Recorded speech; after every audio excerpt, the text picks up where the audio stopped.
Alô, galera, salve, salve! Estamos chegando com mais um episódio do podcast Surf 360, nossa Hit 13, mais uma vez nesta semana aqui nos estúdios da Live Sports. Grande abraço para você que nos acompanha pelo nosso canal no YouTube, também através do Spotify. Sempre deixando por aqui o convite para que você se inscreva, deixe o seu like, ative as notificações e nos siga também na nossa página no Instagram, o @surf360_, para ficar por dentro de toda a cobertura do circuito mundial, Challenger Series, também o circuito brasileiro de surf. Tudo isso e muito mais no nosso Instagram, também aqui no YouTube. Então vamos para o nosso 13º episódio do podcast Surf 360. Aqui ao meu lado mais uma vez com o Thiago Blum. Tudo bem, Blum? Tudo bem, Mal, pessoal ligado aqui no nosso podcast. Hoje, Mal, com um convidado muito especial. Na verdade, não é nem uma entrevista, né? Normalmente a gente recebe as pessoas aqui, a gente faz uma entrevista. Hoje vai ser um grande bate-papo, porque esse cara tem muito know-how, tem muito conhecimento e vai trazer também assuntos bacanas. O que a gente combinou com ele, Mal, é que a gente vai fazer as perguntas, mas ele também pode fazer perguntas pra gente. Vai ser um grande bate-papo, uma conexão direta com Las Vegas, nos Estados Unidos.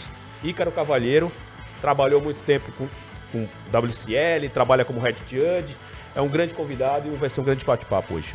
Da Ilha das Cabras para o mundo, tudo bem, Ícaro? Grande abraço a você, seja bem-vindo aqui ao Surf 360. Fala, Maurício, Thiago Blum, cara, que maravilha, é um grande prazer estarmos aqui com vocês, parabenizar vocês também pelo programa, tenho assistido 13, né? O número do nosso Zagallo. Exato. O número do nosso, vou dizer assim, né? Nosso campeão mundial, Adriano de Souza. É um privilégio poder estar fazendo essa edição de número 13. Vamos fazer um belo bate-papo aqui. E, cara, é isso. Uma conexão entre a gente, falar um pouco sobre surf é a melhor coisa que tem, né? E a gente poder compartilhar isso com vocês vai ser um prazer. Direto da Ilha das Cabras para o mundo, como você falou, é um prazer também.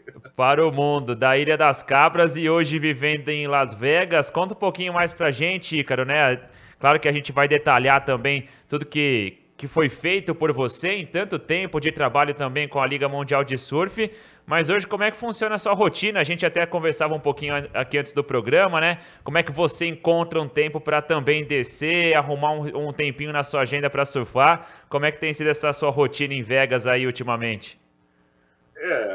Na verdade, eu amo fazer 3 coisas, né? Que é surfar, cozinhar e manejar. Adoro dirigir, né? Então é como eu vivo a minha vida aqui. Eu morava no Hawaii.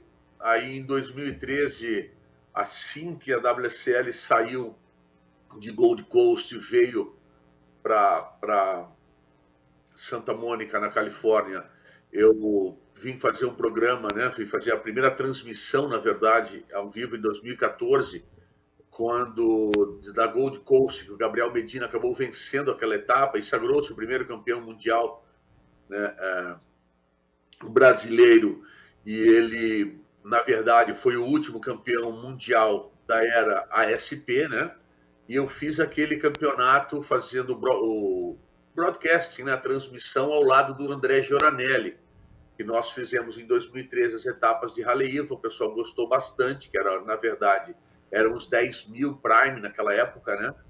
E aí eu vim para Califórnia para fazer esse evento, a convite dele. Estava tocando um restaurante, o Jerry's Pizza, lá no North Shore, Oahu, né, em Waialua, como kitchen manager.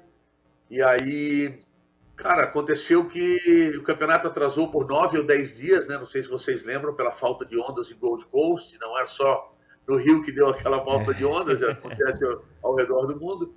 Aí tive o prazer, cara, de, por coincidências do destino, eu conhecer a minha esposa atual hoje, que estamos por 9 anos casados. Aí aconteceu que, sei lá, a segunda vez que ela foi me visitar no Havaí, eu simplesmente falei todas as coisas boas e ruins que eu tenho, algumas boas e um monte de ruins, e propus casamento. Ela aceitou, nós casamos em 3 meses, aí eu mudei para Califórnia e, cara, em 2020, com a pandemia, os campeonatos foram todos postponed, né, que a gente fala, adiados e depois cancelados. E eu pagava a gente fala arm and legs, né? Os braços e as pernas em aluguel lá em Los Angeles, na Califórnia. Aí apareceu a oportunidade para comprar uma casa aqui em Las Vegas. Eu simplesmente comprei, fizemos a negociação e hoje eu moro em Las Vegas. Então é assim, longe da praia. Eu estou a 270 milhas da praia, porém a 3 horas e meia no máximo de direção eu estou na praia, ou 45 minutos de avião eu estou em San Diego, por exemplo, né? 2 horas e meia estou no México e 5 horas e meia no Havaí. É mais ou menos assim, então é tranquilo. Quando eu vinha fazer as etapas de head judge da National Scholastic Surfing Association, que é a NSSA, eu estava com mais frequência na praia, né? Mas aí agora, a partir de abril do ano passado, ou melhor, desse ano, eu estou com menos frequência. Já faz uns 3 meses que eu não estou indo para a praia. Ícaro, nessa crescente, né, do surf brasileiro e mundial até, de uma certa forma, nos últimos anos, né, com toda a evolução e tudo mais, a sua voz via transmissão também da WSL, de uma certa forma, ela se tornou uma marca, principalmente para quem passou a acompanhar o surf recentemente, depois dessa explosão no Brasil, com os bons resultados também da nossa Brazilian Storm. Então, muita gente, obviamente, né, te conhece e tem a sua voz como uma marca também das transmissões da WSL. Mas antes disso, eu quero voltar lá atrás aqui, eu estou puxando, não vou dizer a capivara, tá bom? O currículo de títulos do Ícaro Carvalheiro. Vamos lá, campeão mirim, se eu disser alguma bobagem aqui, você me corrige, hein, Ícaro? Campeão mirim, campeão júnior, campeão amador 2 vezes, é isso? 86 e 87 no Paraná, profissional também 2 vezes, 88 e 89, campeão master 97. Como é que você arrumou espaço para guardar tudo isso aí de troféu também, Ícaro? Bom, vamos lá. Eu sou catarinense, né, de Balneário Camboriú, da Ilha das Cabras. Os meus títulos mirim, júnior, amador, são em Santa Catarina, tá? Aí 88 fui campeão catarinense profissional e paranaense profissional, 89 paranaense profissional de novo, e daí 97 master em Santa Catarina. A minha vida é competição, né? O surf mudou a minha vida, na verdade. Aquele menino que quando tinha as listadas lá em Balneário Camboriú, ia até meus 9 para 10 anos, né? Eu não tinha nunca colocado nenhum tênis no pé, a gente não tinha água potável, não tinha eletricidade, entendeu? Então, quando dava o storm, a gente saía nadando da Ilha das Cabras para a praia para poder ir para o colégio, a escola básica naquela época, o presidente João Goulart, de Balneário Camboriú, na 1500, para quem conhece. Depois eu vim, né? Em 77 para 78, nós fomos expulsos da ilha, literalmente, né, por coisas da política na época. Aí tivemos que sair, meu pai teve que sair como é que eu vou falar? Da cidade por uns 2 anos. E essas coisas todas aconteceram para engrandecer a gente, né? Eu, para ir para a escola, eu caminhava 14 quilômetros, amigo, do Rio Pequeno até Balneário Camboriú, saía às 8 da manhã, e chegava na escola 12:30. E, bom, a história é longa, cara. E eu limpava jardim, limpava fossa, era empacotador de supermercado, mas sempre tinha o sonho de surfar, né? Aí quando meu pai voltou naquela Julie Fest de julho lá em Balneário Camboriú, a Festa das Nações, nós fomos, era perto do meu aniversário, que eu faço aniversário dia 7 de agosto. Aí tinha um aquário, que eu adoro, né? Tem aquário aqui em casa, adoro os peixes. Fui olhar, cara, e entre a vitrine da casa de aquário, lá no fundo de uma prancha gigante, brother, vermelha, com as bordas azuis. Aí eu falei, pai, olha lá uma prancha. Quando a gente entrou dentro daquela loja de peixinho, né, de aquário, cara, era uma prancha gigante e o cara era amigo do meu pai, brother. Aí, meu, se te falar que aquilo ali mudou minha vida, né? Porque a gente, quando eu lembro, a gente não tinha dinheiro nem nada, mas o papai falou, você quer essa prancha? Eu falei, é o que eu mais quero. Bom, enfim, isso tudo passou aí, meu pai me deu a prancha de Natal, de aniversário, no meu aniversário dia 7 de agosto, sei que foi muito difícil para ele. Em setembro, aí eu peguei aquela prancha, cortei com serrote, eu e meus primos, Pepe e Gugu, Aí fizemos 2 quilhas de madeirite, colocamos embaixo, fiz uma rabeta slalom de serrote mesmo. Aí em setembro eu competi no campeonato lá na Praia Brava do surf ecológico, eu fiquei em segundo. E aquilo ali era mais que eu ganhava em 3, 4 meses de fazer jardim, de ir para fossa, enfim, né? Aí eu falei, vou ser surfista, e comecei e não parei mais, cara. É emocionante, eu me emociono muito fácil, cara. É complicado para mim falar sobre o passado, mas foi assim. É emocionante ouvir, ouvir seu relato, viu, Ícaro, de se emocionar com a sua história e com o surf. E você com uma alma salgada, né, cara? E o surf foi uma coisa que te proporcionou conhecer o mundo. Eu queria que você falasse um pouquinho sobre isso, sobre conhecer o mundo e como é que foi principalmente a sua relação, como começou a sua relação com as big waves, com as ondas grandes e estar no Havaí, poder estar num lugar tão icônico como o Havaí. Eu me arrepio todo quando eu começo a pensar sobre isso. É difícil para mim falar, cara. Bom, assim, ó. Bom, eu nasci na Ilha das Cabras, né? Nasci em Balneário Camboriú, mas já nos primeiros dias de vida estava na Ilha das Cabras, morei ali, né? Basicamente cresci ali.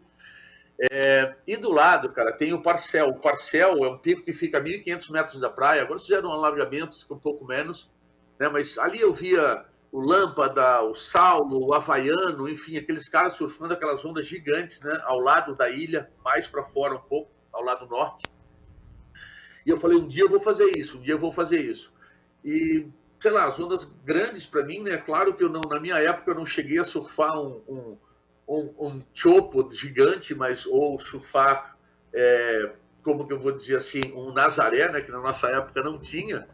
Tá? Mas eu tive boas atuações em Waimea, tive boas atuações em Sunset, cara, eu fui, bem dizer, um dos primeiros brasileiros a ir para a Ilha de Páscoa, né, em 1991. Fiz aquela trip com o Bruno Alves, fotógrafo, Felipe Zobaran, o nosso redator, e o Ícaro Cavalheiro, de surfista.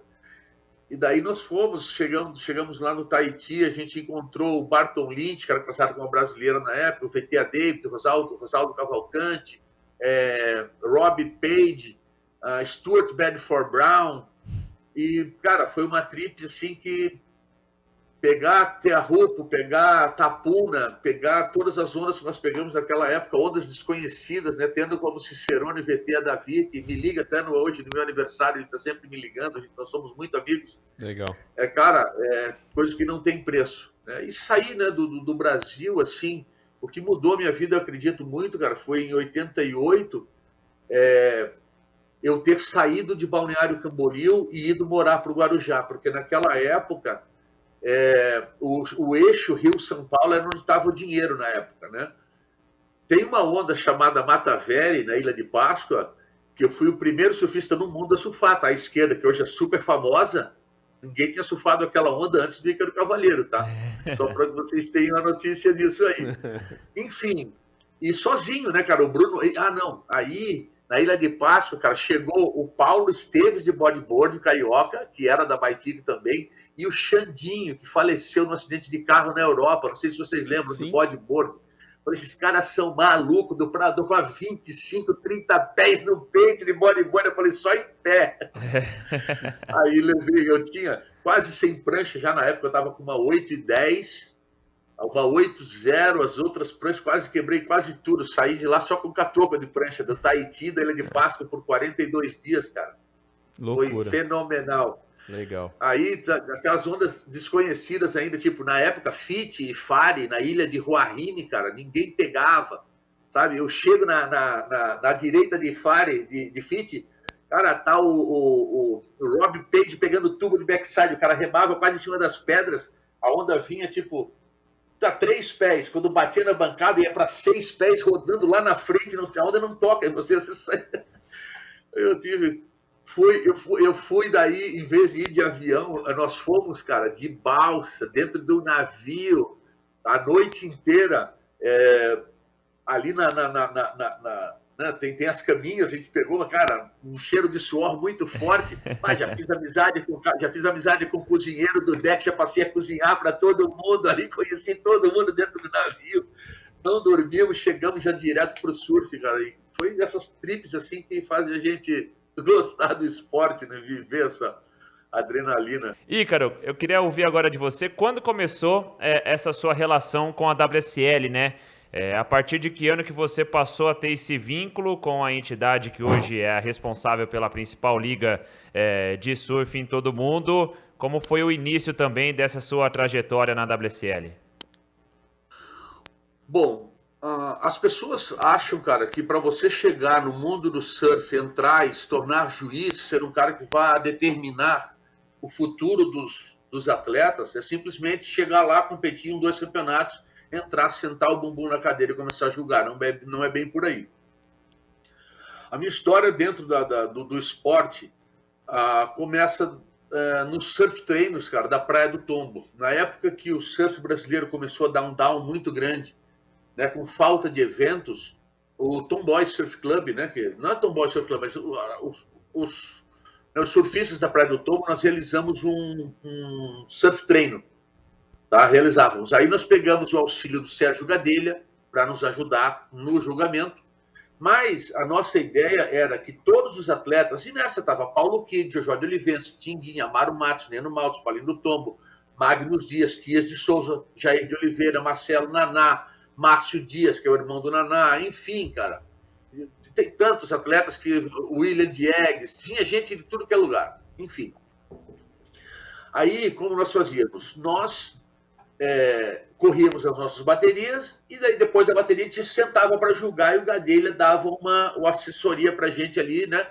Tá tudo no mesmo parâmetro, tá tudo dentro dos conformes e nós julgávamos esses eventos. Bom, enfim, ali foi aonde eu descobri que a gente poderia colocar um input a mais dentro do esporte como árbitro, porque eu tenho boa memória, eu sou muito bom em números, tá?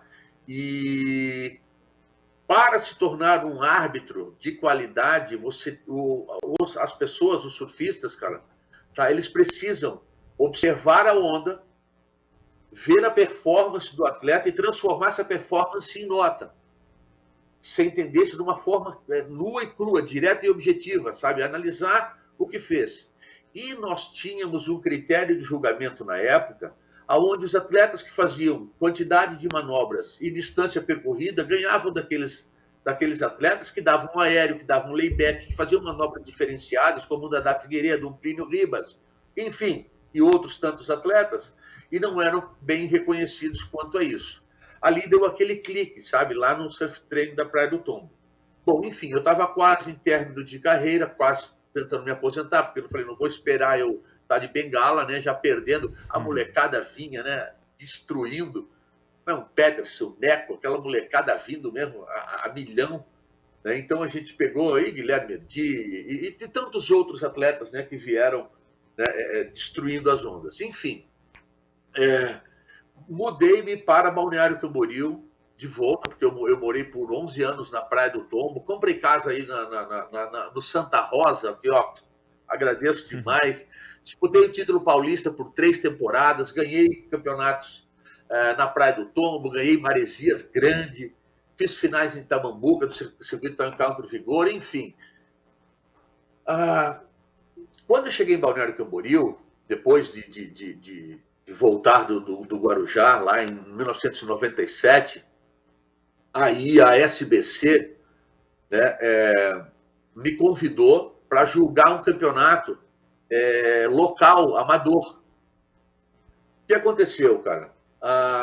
O Zeno Brito, que era o head judge da FECASURF, estava de head judge nessa etapa e falou, Ícaro, cara, tu foi o melhor juiz que eu tive aqui disparado dos caras. Eu falei, sério, cara? Falou, sim, tu não quer julgar um campeonato catarinense na semana que vem? Falei, pô, mas eu tô competindo ainda, né, cara? Mas era campeonato amador. Aí eu fui, cara.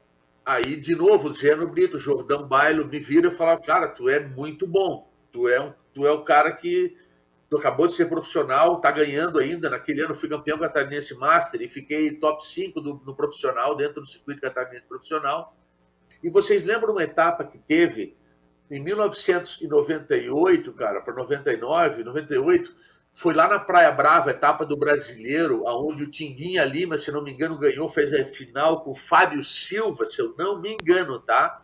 Tava grande a Praia Brava. Ali, cara, foi aonde o Zeno Brito e o Jordão Bailo, que eram os diretores técnicos da FECASurf, chegaram e falaram assim: Ícaro, tem oportunidade, cara, do Gadelha te ver, o Gadelha vai estar aqui, tá? E ele vai ser o head judge, tá? Tem um lugar para você ser spotter e você vai poder fazer algum shadow judging, né? Que é... Me foge a palavra em português agora. É aquele juiz que vai lá, mas a nota dele não conta, entendeu? Uhum.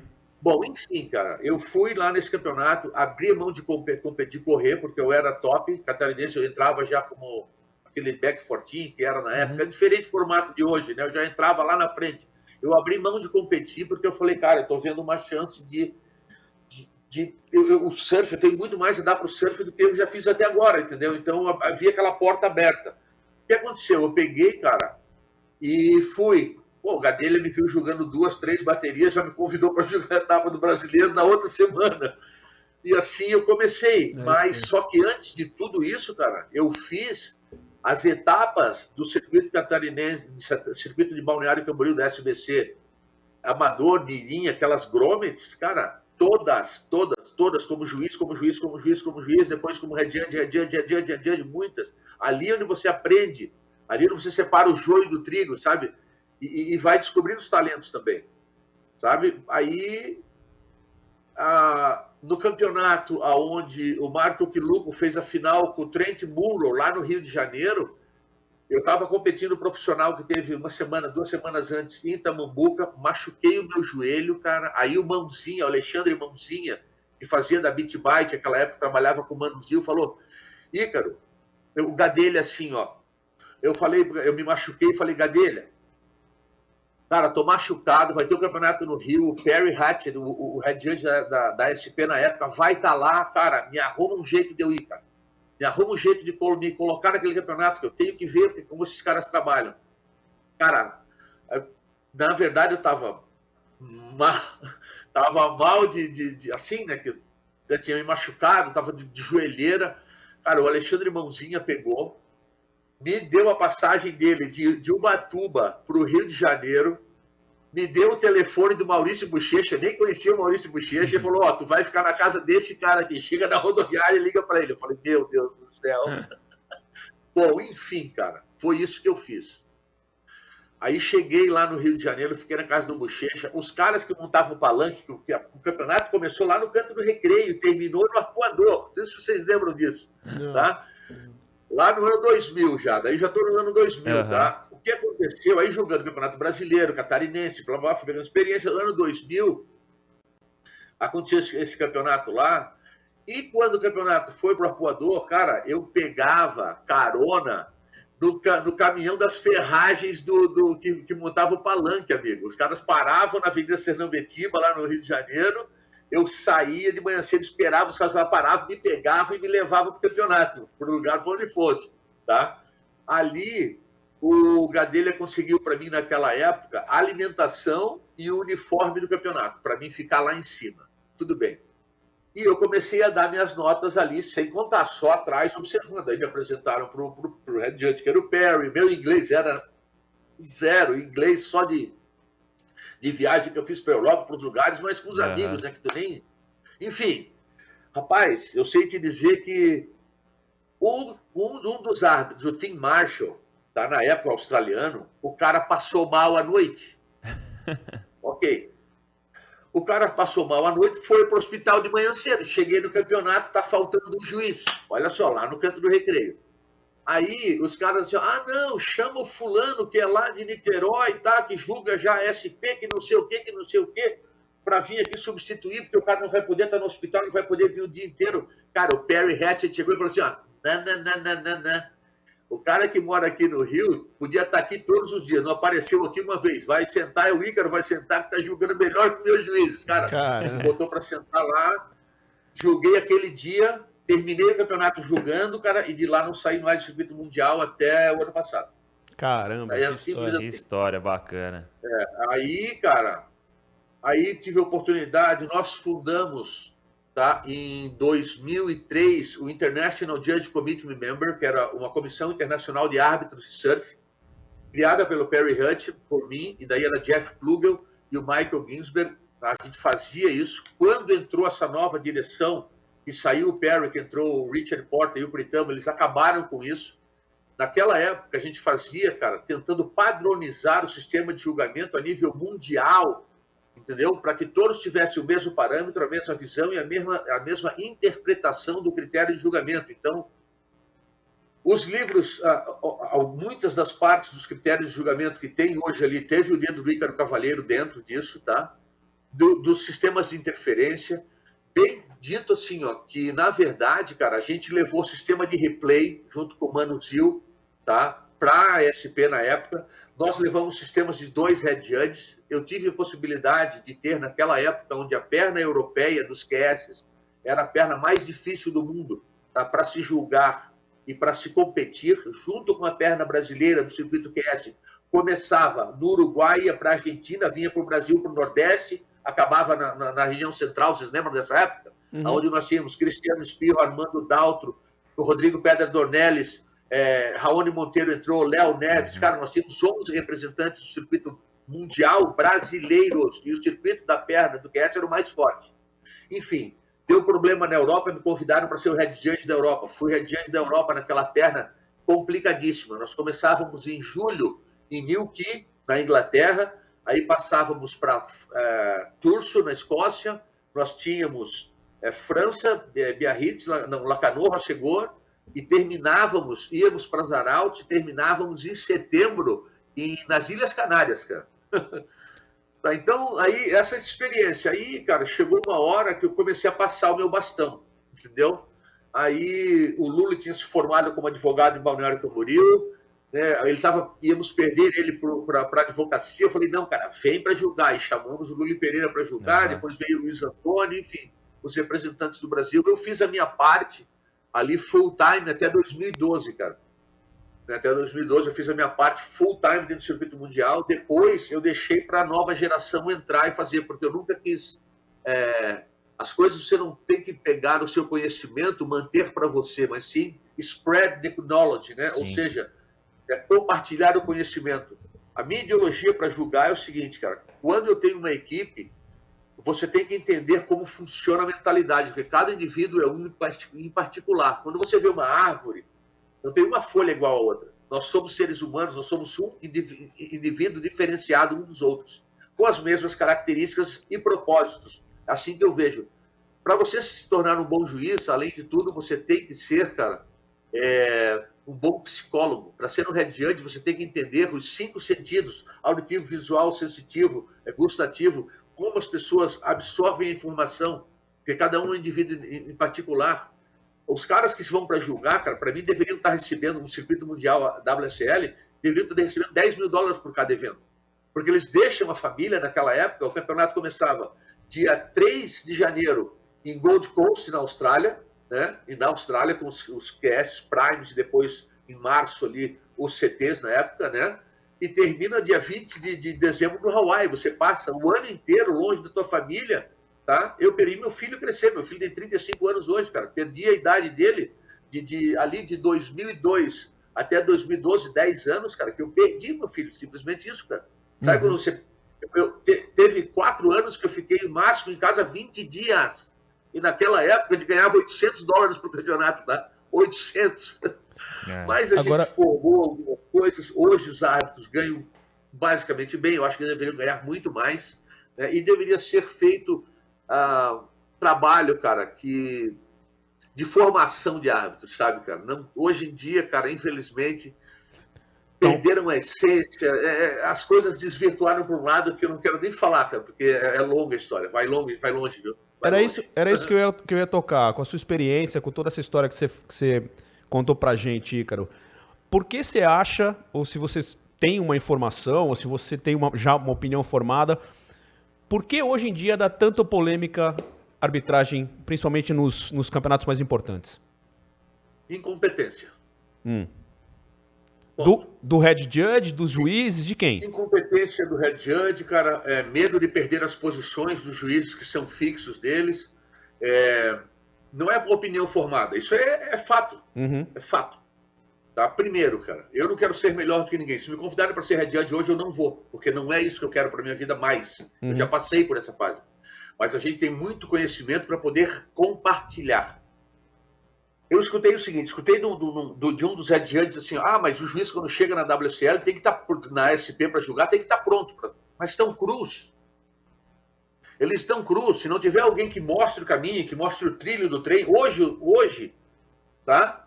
Tem um ônibus escolar onde o motorista não tem carteira de habilitação. Tá? E uma curva que é para fazer a 10 milhas por hora, ele está tentando fazer a 50. Vai capotar o ônibus. Vai matar as crianças. Tem árbitros bons ali dentro? Tem. Tem árbitros ruins? Tem também. Tem árbitros tendenciosos? Tem também. Entendeu? Tem má fé e tem política? Tem má fé e tem política? Eu não digo má fé e política, cara. Eu digo incompetência mesmo. Sabe? Porque, assim, o que eu vejo é que tem alguns árbitros, incluindo o principal head judge, que ele é tendencioso na hora de dar nota. Ele não sabe dar notas para brasileiros ou para... Cara, pergunta pro Thiago Pires, o português, quantas baterias ele perdeu, cara. Vai lá perguntar pro Nick Picon quantas baterias, eu tenho todas elas na cabeça, tá? Que eles perderam tendo ganho. Vai perguntar pro David Ware da África do Sul, vai perguntar pro próprio Travis Lowe, que já foi membro do tour da WSL. E daí, vai perguntar pro Neco, pro Peterson, pro Guilherme Merdi, cara, são tantos nomes. Por que você acha que o Vitor Ribas, mesmo tendo head judge brasileiro, que é o Renato Ickel, amo ele de paixão, não tenho nada contra ele, me ajudou muito na minha carreira, eu substituí o Renato dentro do circuito mundial. Porém, para mim, ele não é vestir a camisa do surf brasileiro, é defender o esporte como um todo. Eles defendem a posição deles. Se eles abrirem a boca para falar, eles vão ser demitidos. E todo mundo quer manter aquela teta ali. Entendeu? Para você chegar lá, ter um salário da WSL. Status. Poxa, rapaz, status não enche barriga, cara. Status não. O que você.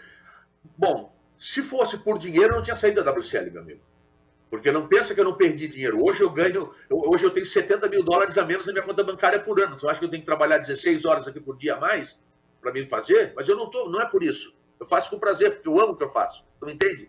Então não é por dinheiro que eu faço também. Se fosse por dinheiro, eu estaria lá até hoje, dizendo amém para tudo. Não é verdade? O que eu digo é o seguinte. Poxa, cara, eu não sei se é por o head judge atual, tá? Porque o campeonato de Balito, por exemplo, tá? Isso é história verídica, tá? O campeonato de Balito, ele era disputado em Durban. Tá? Quando o primeiro ano que ele foi ser disputado em Balito, eu fui o head judge. O atual head judge hoje, que é o Pretamo Harriet, ele estava meia-noite na minha porta, chorando, falando, poxa, por que o Perry Hutch colocou você que fala o inglês, mal sabe falar inglês para ser head judge, e não me colocou para ser head judge? Isso ele falou para mim, cara. Não tem como ele falar na minha cara que não.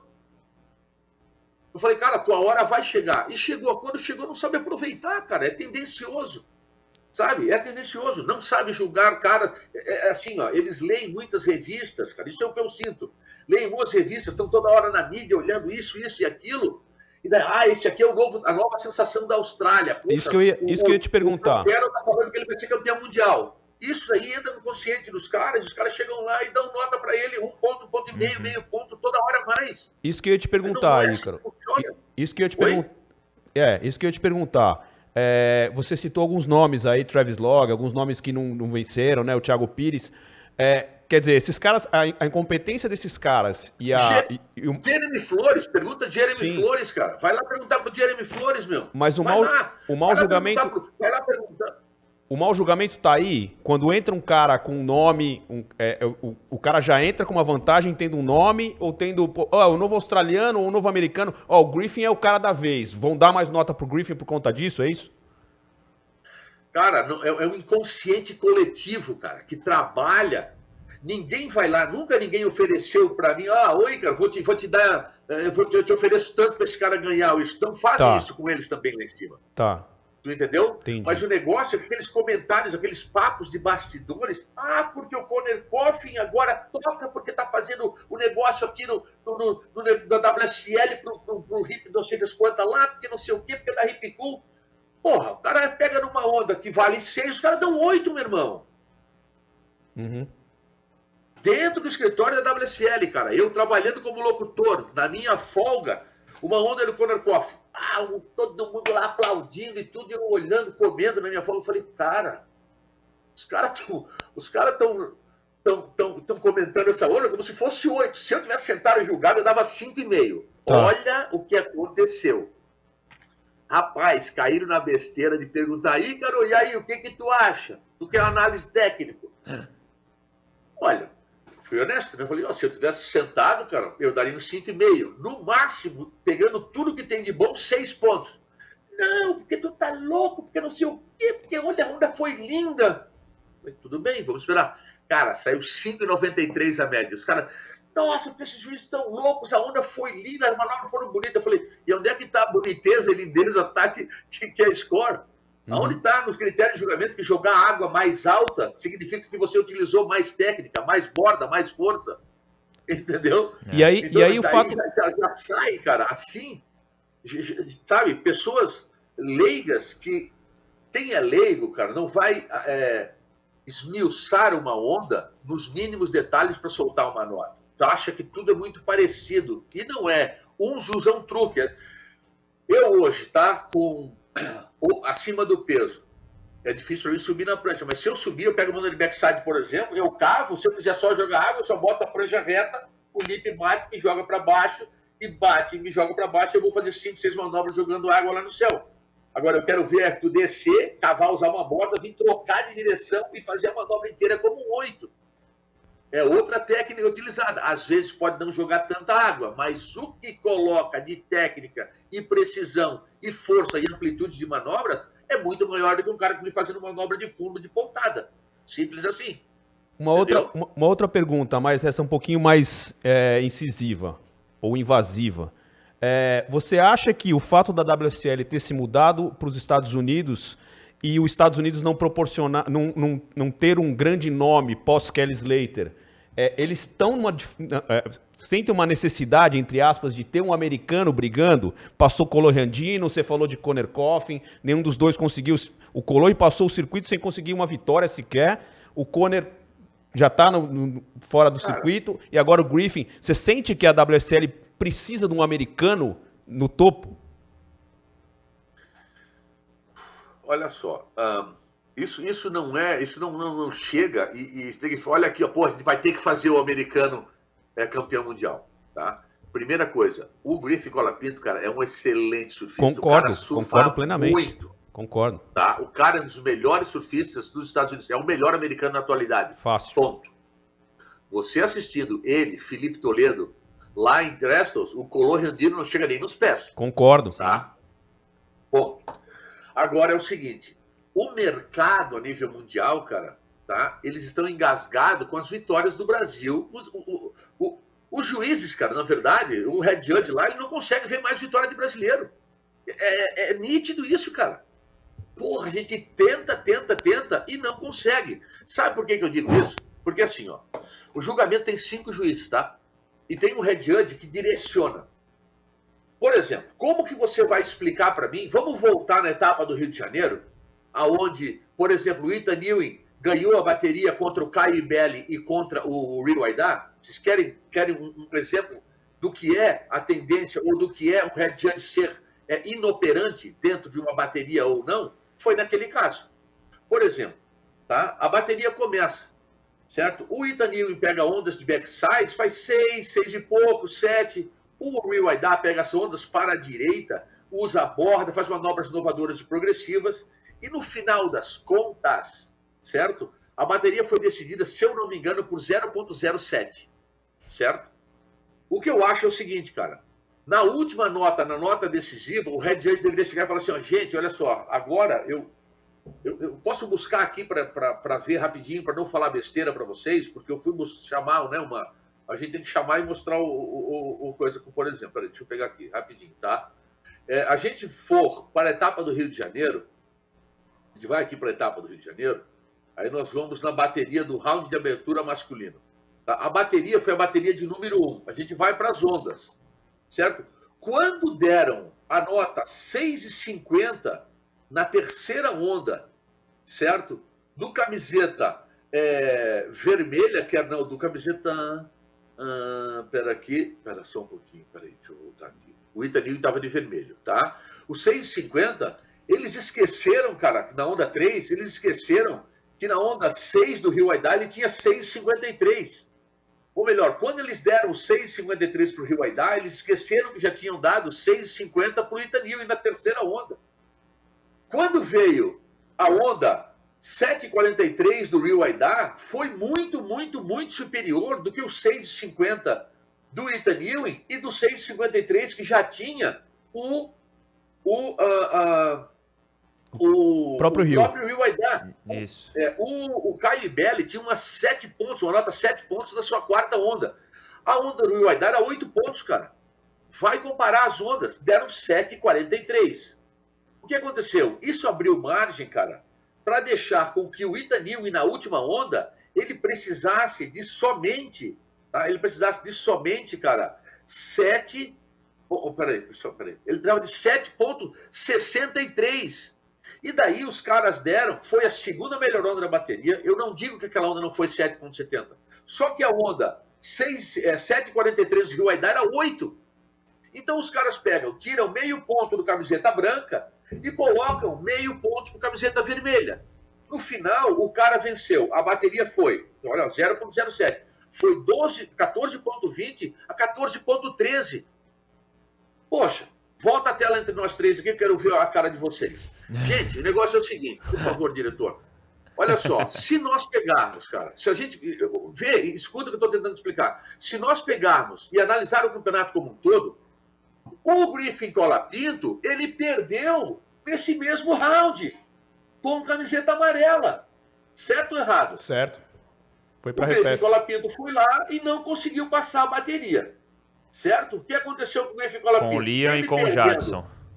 Ele pegou e ele foi para o round de repescagem.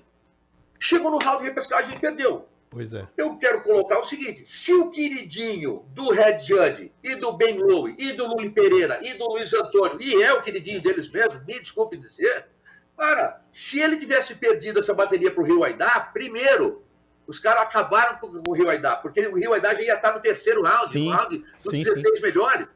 Outro detalhe, eles não colocaram a pressão do Ethan Ewing em ter que passar como colocaram em cima do Griffin Colapinto, cara. Sim, fato.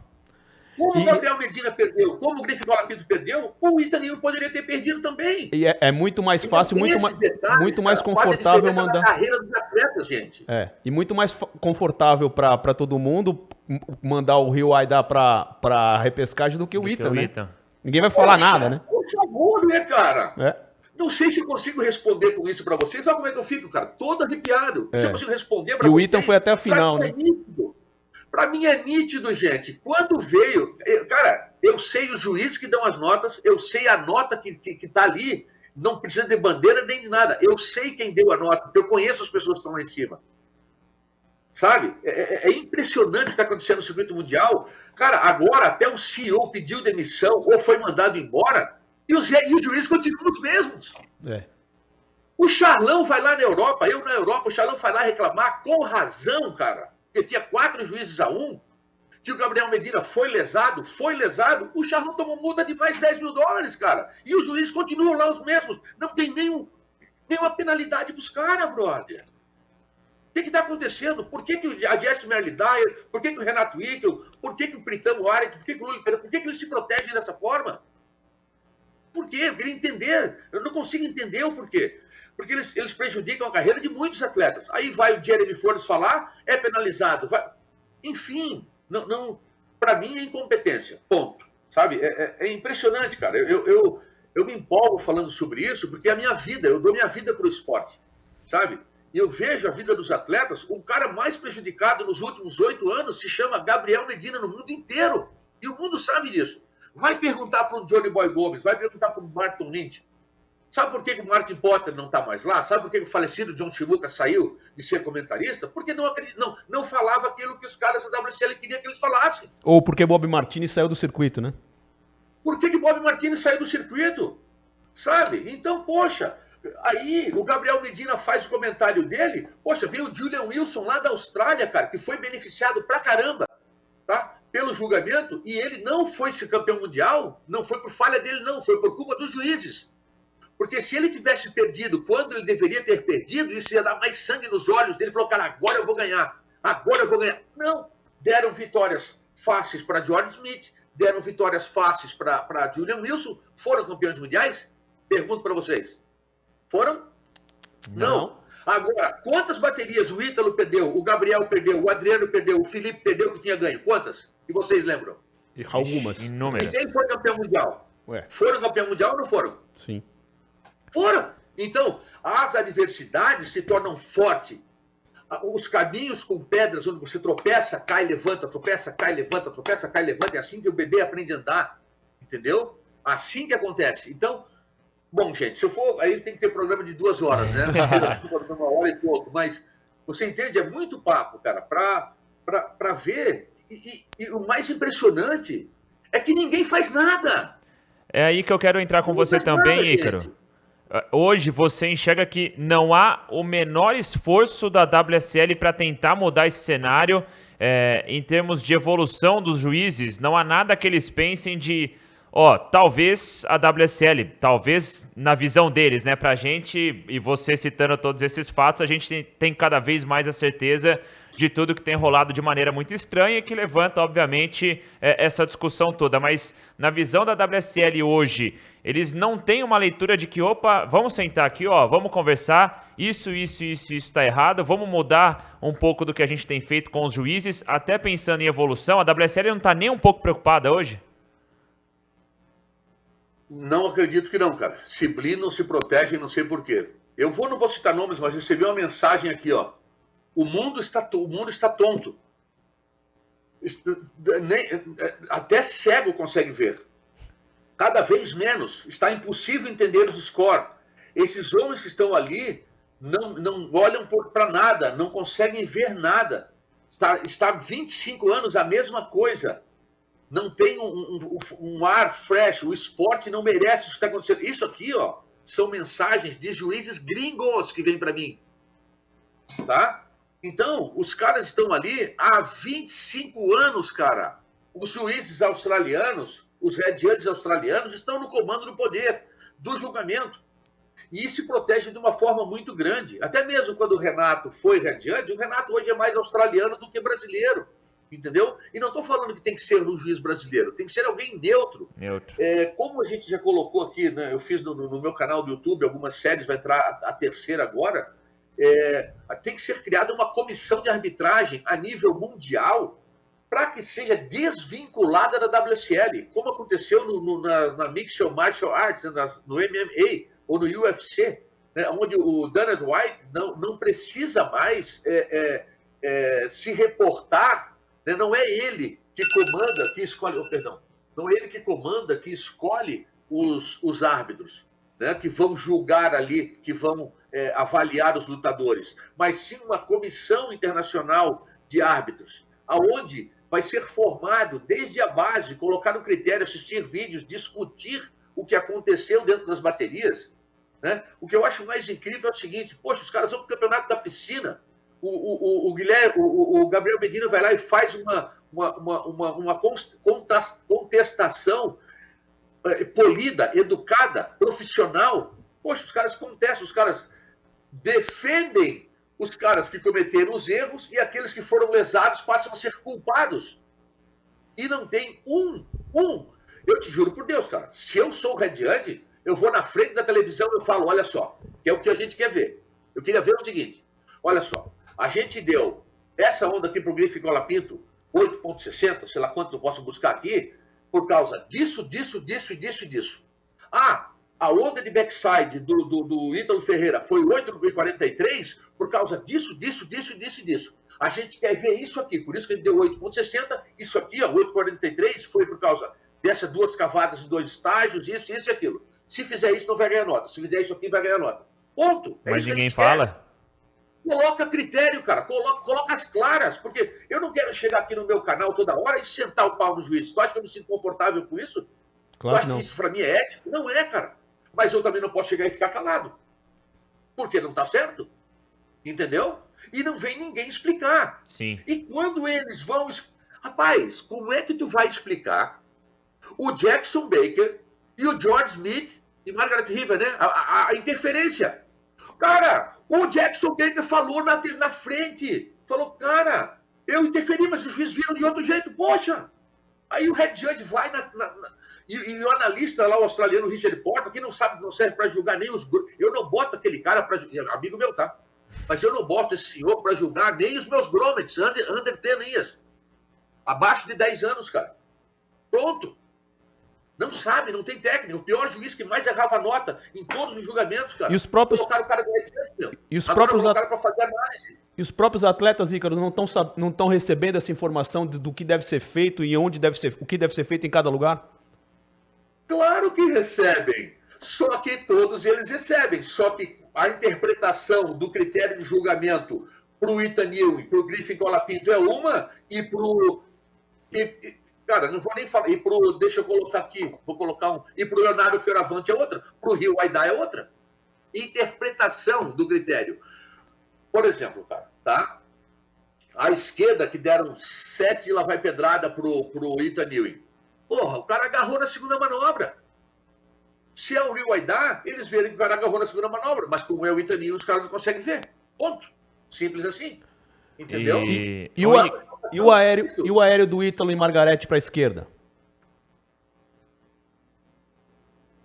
Bom, aquela ali, cara, aquilo ali, a amplitude, a rotação, a altura, a extensão percorrida no ar até a aterrissagem, cara, aquilo ali foi grave, né? Foi um erro grave, né, do julgamento, né, cara? Foi um erro grave de julgamento, né, cara? Tem várias explicações. Porque... Pô, primeiro, né, cara, ali a gente... Já não sei nem o que falar mais, a gente não tem como... Sabe, quando a gente faz as análises, Thiago, a gente tenta... o que pode, o que vai suportar os comentários que eu vou fazer? Eu estou baseado no critério de julgamento. Quando a gente recebe...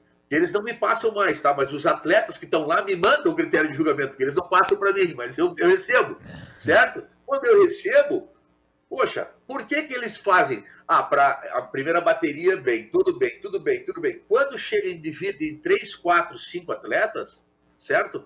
Eu vou contar uma história para vocês, isso é verídico, tá? Quando chega em determinados atletas, a gente faz a mesma análise, os mesmos pontos, o mesmo critério, e a nota sai diferente.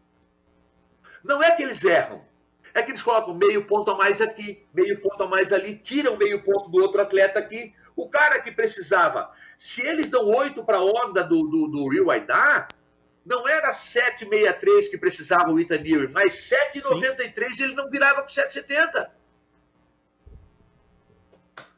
Vai lá, Mal. Bom. Ícaro, você citou... Rapaz, o que foi aquela onda? O que foi aquela onda, cara? 8,43 eu acho que deram pro Kainoa Igarashi. Cara, a onda toda gorda, sem parte crítica, nada. O cara veio pulando, deu uma manobra no topo da onda sem bottom turn, desequilibrou, fez a manobra de junção com os braços parecendo boneco de poço, deram 8,43. E o Felipe Toledo nas duas ondas não chegou a 8, 2 baterias antes. Os caras não têm memória às vezes, cara, de 30 minutos, o Maurício e Thiago. É complicado, cara. Sim. Complicado. Ícaro, você citou há pouco em uma das suas respostas a saída do Eric Logan agora também da Liga Mundial de Surf. Como era a sua relação com ele? Nunca conheci, nunca falou um oi, nunca vi ele, na verdade. Só vi ele lá no escritório algumas vezes, mas nunca conversamos. Na verdade, os locutores em português ali, coitado, né, cara, como... me desculpe a palavra, né? Meus amigos todos, tá? Cara, os caras da WSL, na verdade, eles tratam os locutores brasileiros como um zero à esquerda, tá? Para eles não entendem nada, não sabem nada e não estão nem aí para a comissão, para transmissão em português. Essa é a grande verdade. Tudo é feito para a transmissão em inglês. Eles estão ali como meros coadjuvantes, infelizmente. E não pode abrir a boca para falar nada. Se falarem, vão ser demitidos. Entendeu? Então, ponto. Complicado. No campeonato que eu saí, cara, veio uma mensagem, né, falando, fala pro Ícaro parar de reclamar do julgamento, porque os juízes dão meio ponto diferente do que a nota que ele acha, ele vai lá e solta a boca no ar para todo mundo e fala que os juízes estão errados. Rapaz, os caras vão lá e pedem para o 0,07. Eu estou falando de meio ponto, são 0,50. São 0,43 a mais do que o cara perdeu. Então, meio ponto faz a diferença sim.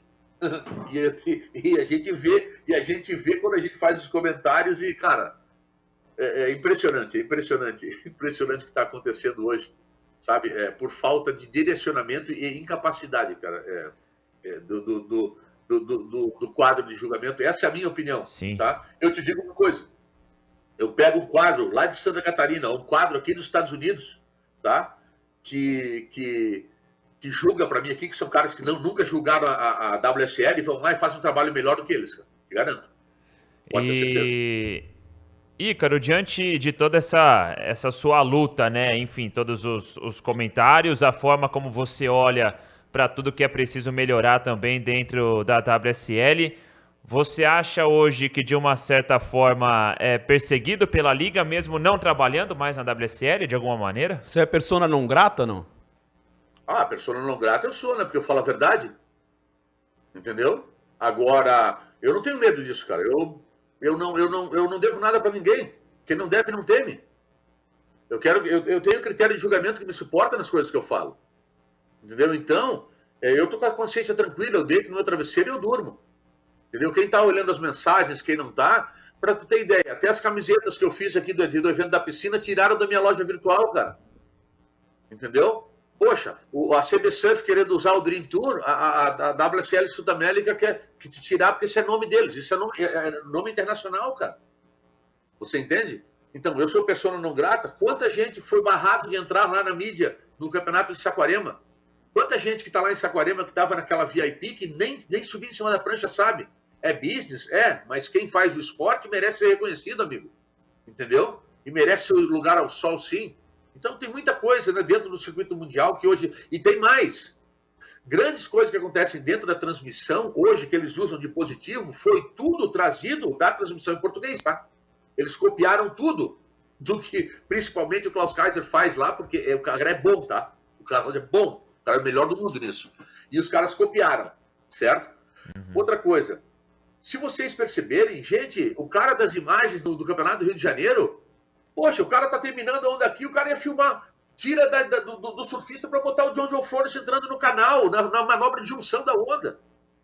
Isso significa o quê? Que tem um diretor de imagens que não é bom, um coordenador, e outra coisa, os videomakers, cara, quem tá filmando pode ser o melhor videomaker do mundo.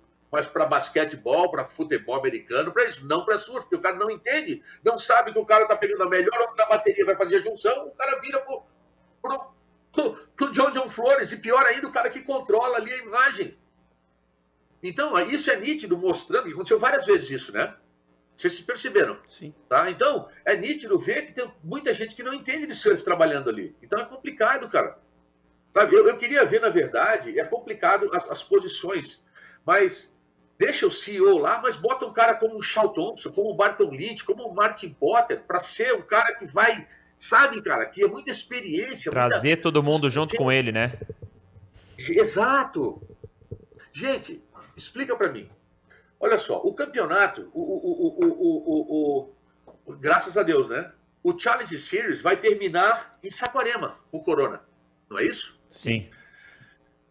A WSL, cara, teve a capacidade de eliminar o Triple Crown, que é o campeonato mais tradicional do mundo nas Ilhas Havaianas.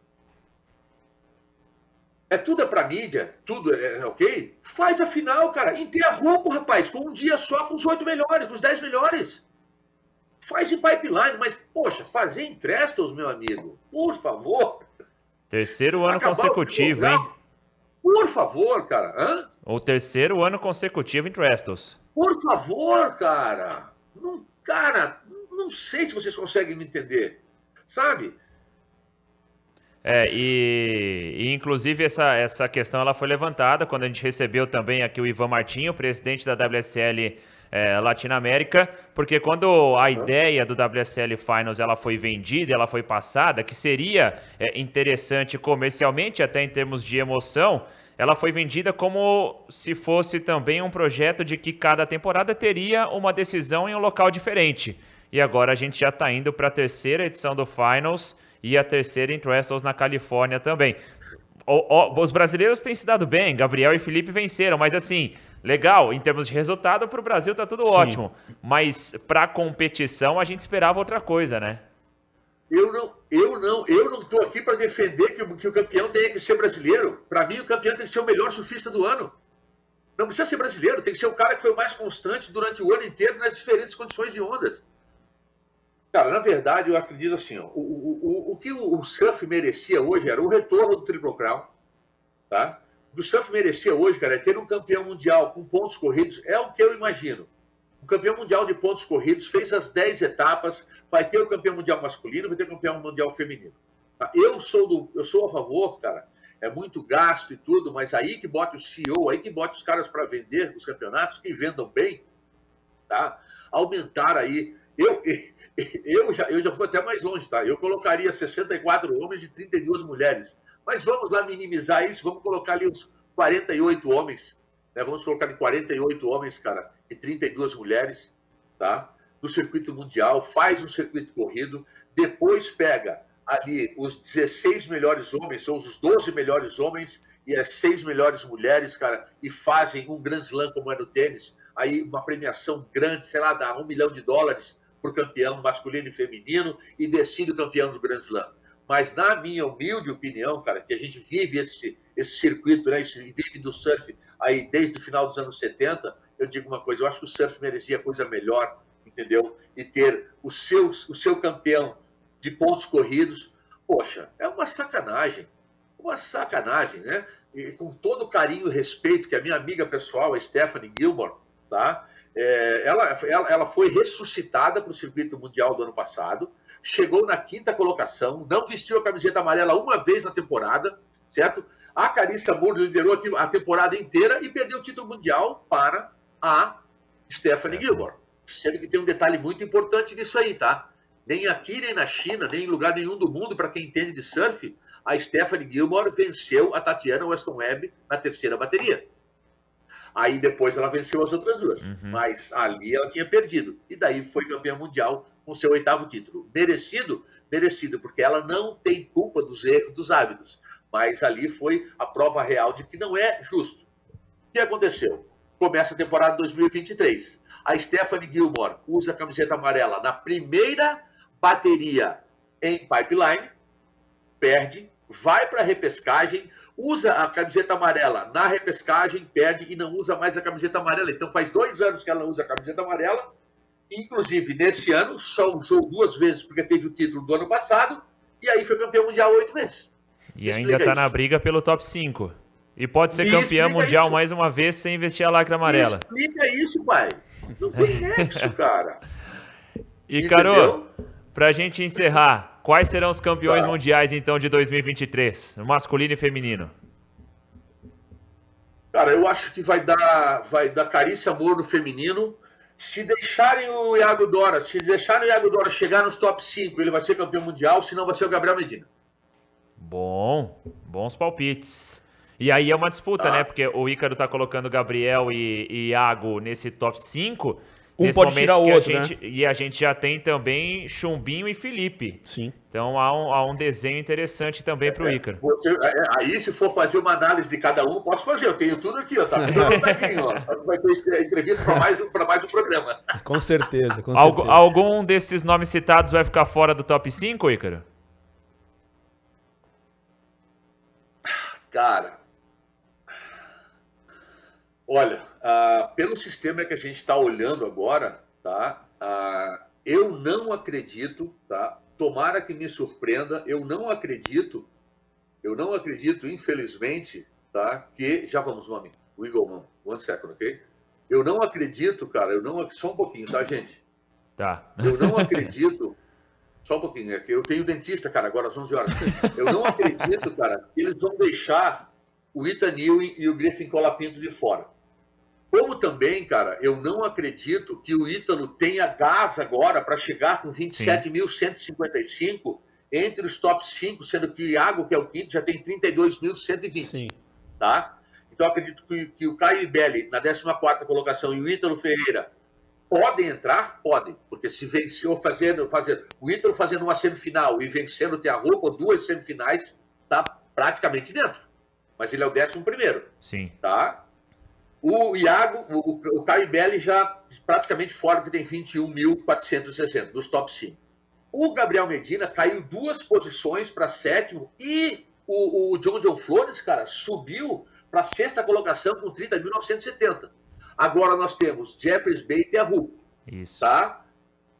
Pode ser, cara, pode ser que nós tenhamos, tá? Somente 2 brasileiros, que aí seria a disputa entre Felipe Toledo, João Chianca, Iago Dora e Gabriel Medina, e pode ser que nós tenhamos 3 gringos, Griffin Colapinto, Ethan Ewing e John Florence, disputando o título mundial da temporada 2023, que é o que eles, assim, é o que o sistema quer que aconteça, tá? Porque o ano passado eles já tiraram o Iago, literalmente, tá? Tiraram o Griffin Colapinto do top 5, colocaram o Canoe Igarashi por erros de julgamento e tiraram o Miguel Pupo e colocaram o mesmo Canoe Igarashi. Não estou falando que o Canoe Igarashi não virou a bateria na onda de Tiago porque ele tirou aquele score alto. Não estou falando isso. Eu estou falando que o sistema como um todo, cara, cometeram erros grotescos com Miguel Pupo e Margaret Ribber e Bells Beach, que custaram para ele, após a vitória de Tiago, o top 5 no ano passado. E se fizerem o julgamento correto, nós teríamos 4 brasileiros no primeiro ano de Trestles, 4 brasileiros no ano passado, e se não tivessem cometido erros grotescos nesse ano, nós teríamos 4 brasileiros entre os top 5 já antes da etapa de Jeffries Bay. Não sei se vocês concordam comigo, mas eu vejo assim. Sim. E não é porque eu sou brasileiro, não. É porque o Brasil hoje domina o circuito mundial em termos de técnica, qualidade e habilidade de surf. Tá bom? Bom demais. Que bate-papo legal. Ícaro Carvalheiro, no nosso 13º episódio aqui do podcast Surf 360. Ícaro, seja sempre muito bem-vindo. Quando vier ao Brasil, o convite é feito de forma presencial aqui em São Paulo. Quem sabe para a gente receber aqui nos nossos estúdios. Muito obrigado pelo bate-papo. Foi sensacional, viu? Grande abraço.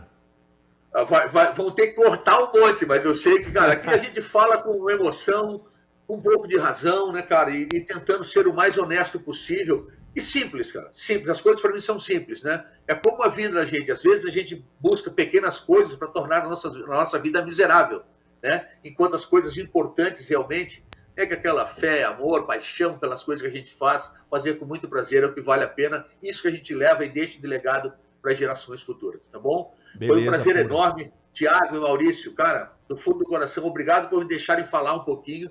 Tem muita coisa para ser colocada aí para fora, né? Se a gente fizer uma pauta, pode falar sobre muitas coisas boas e importantes que o mundo precisa conhecer o que acontece, mas ninguém sabe. E se tiver alguém interessado em escrever um livro sobre isso, é só contatar o Ícaro Carvalheiro, que tem muita história para falar. Eu vou te chamar no WhatsApp, Ícaro. Vamos conversar sobre essa ideia aí, viu? Grande abraço. Obrigado mesmo. Valeu, Ícaro. Sucesso para vocês, tá? Que todos possam aí se inscrever no canal, ativar o sininho, deixar os comentários, enfim. Vamos ajudar e a trabalhar as pessoas que fazem o surf para a evolução do esporte, para os surfistas a crescerem, porque nós merecemos, a nossa comunidade é a melhor comunidade do mundo. Que Deus abençoe. Surf 360, parabéns pelo programa, pelo sucesso.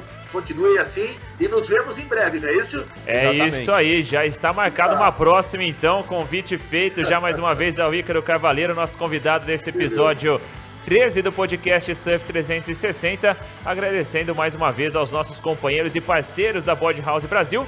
Voltamos então na próxima sexta-feira, um novo episódio às 7h30 da noite. Aloha, galera, um abraço. Aloha. Aloha, Deus abençoe.